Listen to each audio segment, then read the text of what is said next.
ग्वालियर में दिल्ली में चल रहे छात्र आंदोलन के समर्थन और विरोध में शुक्रवार को ग्वालियर कलेक्टर कार्यालय के बाहर जमकर नारेबाजी हुई। एक तरफ जय श्री राम के नारे लगाते हुए युवा और सनातनी संगठन पहुंचे, वहीं दूसरी तरफ अधिवक्ताओं का संगठन दिल्ली पुलिस और केंद्र सरकार के खिलाफ प्रदर्शन करता हुआ पहुंचा। दोनों के आमने सामने आने से कुछ देर तनाव रहा, जिसे पुलिस ने शांत कराया। अधिवक्ताओं का संगठन कोर्ट से रैली निकालकर कलेक्टर कार्यालय पहुंचा। पुलिस ने रोकने की कोशिश की, लेकिन वे बैरिकेड तोड़कर अंदर आ गए। उन्होंने छात्र आंदोलन का समर्थन किया और सरकार के खिलाफ नारेबाजी कर कलेक्टर को ज्ञापन सौंपा। इससे पहले भारतीय युवा और सनातनी संगठन के कार्यकर्ता वहां मौजूद थे। उन्होंने आरोप लगाया कि कुछ लोग छात्रों की आड़ में देश का माहौल खराब कर रहे हैं और भारत को बांग्लादेश, नेपाल जैसा बनाने की साजिश कर रहे हैं। उन्होंने राष्ट्रपति, प्रधानमंत्री और दिल्ली पुलिस कमिश्नर के नाम ज्ञापन देकर दोषियों पर कार्रवाई की मांग की। पुलिस ने दोनों पक्षों को अलग कर ज्ञापन लिए और शांतिपूर्ण वापसी कराई। अधिकारियों ने कानून व्यवस्था बनाए रखने की बात कही।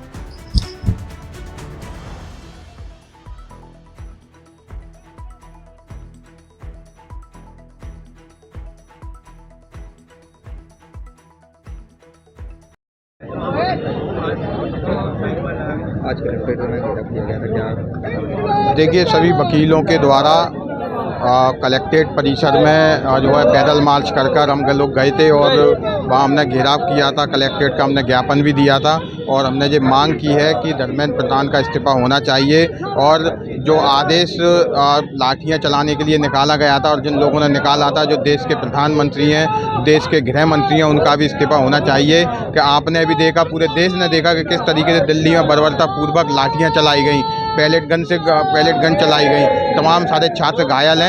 आज उनकी जिम्मेदारी किसकी है? उन छात्रों के भविष्य की सरकार की जिम्मेदारी है, लेकिन सरकार अपनी जिम्मेदारी से भाग रही है। इसलिए हम चाहते हैं कि सरकार के मुखिया इस्तीफा दें और अपनी नैतिक जिम्मेदारी निभाएं। कुछ विवाद भी हुआ था। देखिए, कुछ विवाद होने की स्थिति उत्पन्न हुई थी। कुछ असामाजिक तत्व आ गए थे और हम लोगों का विरोध कर रहे थे, लेकिन पुलिस ने उनको अलग किया।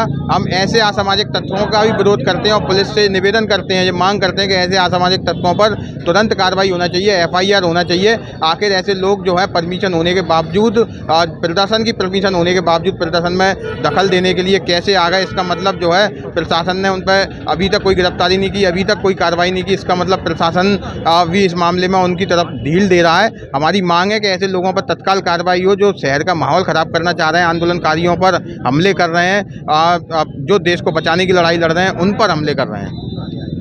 आज ज्ञापन हमने जो दिया है वो दिल्ली में हो रहे प्रोटेस्ट में भगवान को गलत अभद्र भाषा के प्रयोग में, दिल्ली पुलिस पर पथराव के प्रयोग में और यहाँ पे मोदी जी के खिलाफ जो भी अभद्र भाषा का प्रयोग, देश विरोधी नारे लगाए जा रहे हैं, उसके खिलाफ आज हम आए हैं, ज्ञापन देने आए हैं। देश में कहीं पर भी किसी भी प्रकार की अभद्र भाषा का प्रयोग किया जाएगा, राष्ट्रीय सनातन सेना उनमें डंडे बजाने का कार्य करेगी।